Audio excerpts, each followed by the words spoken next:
Rapfluencer winner. Third place. JBL wireless mic.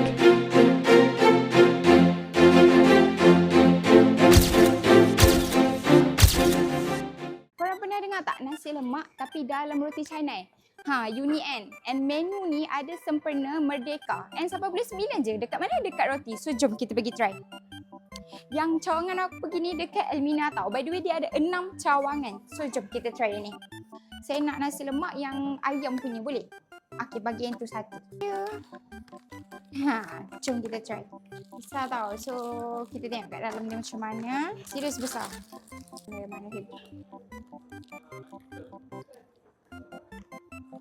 Punya rasa sambal tu dia macam manis-manis tapi pedas. Manis pedas. Ada timun, telur, and aku ambil ni ayam. Also ada kacang, ada ikan bilis. Ada nasi lemak juga. Nampak tu dia punya nasi. Sebab nama pun nasi lemak wrap kan. So memang unik. Korang boleh makan nasi lemak at the same time makan roti canai. Yang mana suka sangat dengan makanan-makanan OG macam ni, korang kena dapatkan dekat roti sebab ada sampai bulan 9 je tau. So jangan lupa follow untuk next review. Bye-bye.